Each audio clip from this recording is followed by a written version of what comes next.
watching the Musician Network.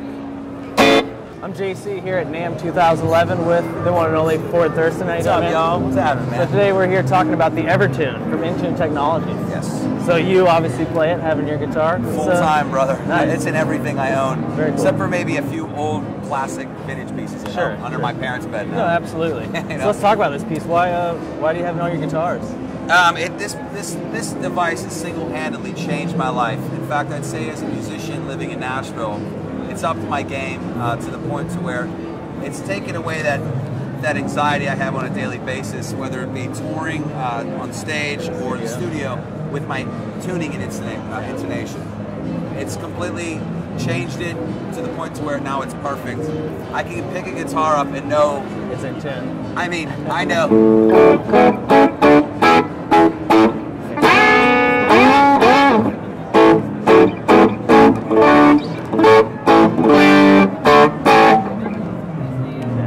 Especially with vintage guitars, I mean, as soon as you start laying into them, you're done. I think, yeah, it's going out of tune. You got to trade it off, get your tech to do it. So you're tuning for, you know, before the second verse starts. Yeah. You're tuning before the song starts. Exactly. And maybe after the solo section, I'm thinking. Yeah. Definitely. So what's the technology behind this guy? Well, what's really happening is it's actually very simple. That it's all about tension. You know, there's a mathematical equation. If you put a string into the bridge, and then you tune it to the pitch, there's a mathematical equation for what that is. Sure. It's physics. If you took a string on, say, a lap steel, and you put it on the bridge, and you took the string down here, and instead of putting it on a tuning key, you hooked it up to, say, a 50-pound weight, and you dangled it off the end. Yeah. That weight would present a constant tension no matter what happened to that string, and it would stay at that pitch. Yeah. What they did was they figured out how to put that weight in the bridge. Nice. And what's happening is you play, and it's just continuously saying, this is where you need to be. First off, it's just a normal bridge. It's really cool design. I feel that it's just superior to anything tonally. First off, I'm going to say, when this goes on the guitar, your guitar comes to life. People say, how does it sound? And Keith Urban said, oh, how does it sound, mate? And I said, it sounds better. Yeah. It sounds way better. I mean, you put it on and buttery. Yeah, and it looks good. I mean, that's kind of an important thing. You put it on you can get them in a gunmetal or chrome. Yeah. So, all that's happening is, first off, let's start by saying and get the big thing out of the way. Is, you know, you do have to put a route in the guitar to put this device on. It bumps the people out. Yeah. But they do with Bigsby's. If you put a Bigsby on anything else, I mean, you're gonna do that in the first place. Exactly. For me, once I knew it worked, I gave him a flame top Les Paul and said, please cut this thing in half because I can't take it anymore. Yeah. I started off with an SG faded, which was, you know, $600. Once it worked, my fear was gone. I knew this device isn't a gimmick. It's a constant. It works. If I go into the swamplands in Louisiana, the neck moves. It doesn't matter. It still works. In fact, the constant tension almost makes the neck not move. Yeah, keeps it straight. Yeah. No finicky thing where, oh, well, you know, the air was this or it was cold. You can take the guitar and put it in a freezer box and pull it out under 120-degree weather in Nevada somewhere, and it will be perfectly in tune. So what you do is you get the bridge, they install it in whatever guitar it is that you finally decide on. For me, this is a Guitar Mill Telecaster out of Murfreesboro, Tennessee, and it's actually now called Mario Martin Guitars. It's a little catchier, I think. Yeah, absolutely. But it's a piece of Poloni. It's like, they got the guitar, they routed the mechanism, which is about actually not the whole length, it's only this size. Oh, nice. Yeah. Okay, on the back, you have a plate, which actually is only here, but it looked cooler with the whole big plate on there. So your route's to about right there. That goes on, you get the guitar, and your decision is, well, how am I going to set this up? For me, this guitar is set to A440 at pitch. I put my string on, I'm going to take you as if you just got this guitar in the mail, okay? I'm going to take this down, you're going to notice that when I drop this, the tuning peg's going to turn, it's not going to do anything, right? Here it goes. Well, it's because if a little kid at home, your little nephew's messing with your guitar, it doesn't matter he's messing with it, it's going to stay in tune. But I'm going to show you. Get the guitar, put your string through the bracket just like a regular Telecaster, you put it on, through the saddle, up to your tuning peg. You go plugged into your tuner to the pitch that you desire. Here it comes. You're going to see that the saddle starts to move forward. Watch this. Here it comes. Tune it to 440. Grade A 440. Then you take the little wrench, excuse me, check this out. Evertune makes this little Evertune wrench. It's got this little hex on it, kind of like it's an Allen wrench. Sure. Take the Allen wrench, and there's a little screw down inside the saddle. It goes in there.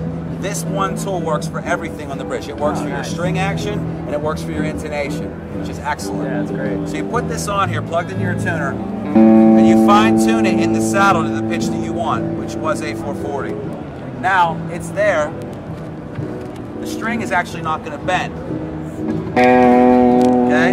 So you can tune the whole guitar when you first get it, that there will be no bending to go on. So let's say you're a really heavy hardcore band that likes to tune this to Sure. C. Yeah. You know, you can set the whole thing up. The strings are flapping on the neck. When you're playing, it's...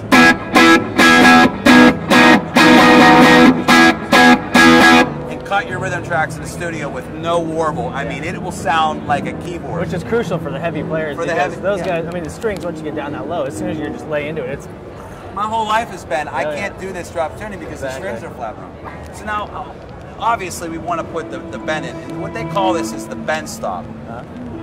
Somehow, their little magic they worked out with this whole mechanism under the bridge, this little swinging door of, it's almost like a seesaw. That's one guy on this end pulling, this guy pulling on the other side. They figured out how to put a bend stop in it so that the string would bend. And one would think, wow, with this constant tension idea, is it going to bend? Yeah. That's the first thing you thought, Exactly. I'm sure. Yeah. Well, they figured out how to make it happen. All you do is you go sharp of the note that you're at, okay? Which you're going to notice. I'm going to turn this. It's not going to really do anything for maybe a half turn or 2 turns. Watch this. Here it comes. Go sharp about that much, and then back down exactly to the note you desire.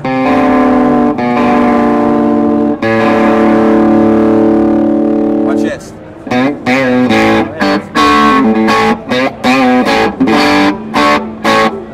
Get this, if the string's brand new, here's how fast I would do it. I'd go zip, zoom, tune it to the pitch, I cut my excess off, go sharp, back down one time, don't stretch the string because you don't need to anymore. No more this, oh my God, how far every guitar you always have to do that. I think I cut my finger like 5 times doing the whole, you know, taking all the coil out of the string. Things already, you noticed how I did that. The guitar had already been set up with a tuner, you know, the other day. So now once this is set down here, if I break a string on a gig, I run my D string up back there, sharp, cut it off, I don't stretch it and go. That's a guitar tech's dream right there. And you know, like you're out on the road and you have these crazy fans grabbing your strings. Go ahead. Oh yeah, always. Yeah, pull hard. Yeah.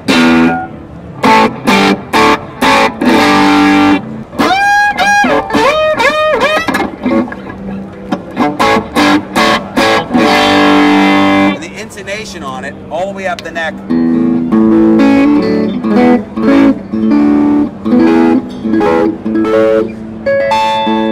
Listen to that. I mean, incredible.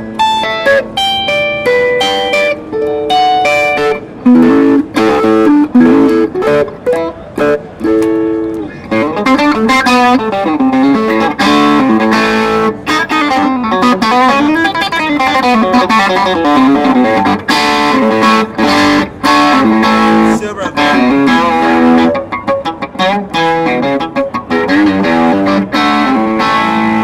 It's got everything, man. It's just awesome. Incredible. So where can people find the Evertune? You can go to evertune.com. Online, if you put in Evertune Bridge and Google, put in a Google engine, you will find many videos on it. Lots more stuff than I've even shown to go more in depth with how it works. You can order it online from Evertune. And right now it's like cheap. I mean, a Floyd Rose I know back in the 80s, the install was $250. Yeah, exactly. And it's really not much more than that. It's probably maybe $400 or $500. No, But that's nothing. to have a guitar that's in tune, that is your go-to instrument, you're on the gig and your singer is talking, they're out of things to say. Exactly. And you got to be ready to go. You're ready to go. Yeah. When you put a capo on it, it doesn't know. It just goes on and it's perfectly in tune. That's awesome. And so how do people get this installed? Do they go to the dealer or do you go to... You contact Evertune and they have 4 different places. Nice. New York, Los Angeles, Tennessee. I believe one of the places, I don't want to misquote this, but I know the turnaround on it's not bad either. Nice. You know, it's really fast and it comes to you and it looks cool. Yeah, Guitar's in tune. and it's just mind-blowing. No, it's it's an incredible product. Very cool, man. Best luck to you in 2011. You and too, bud. we'll see you in the future. Thank you so Cheers. much, man. Appreciate it. So Evertune, Intune Technologies, check them out.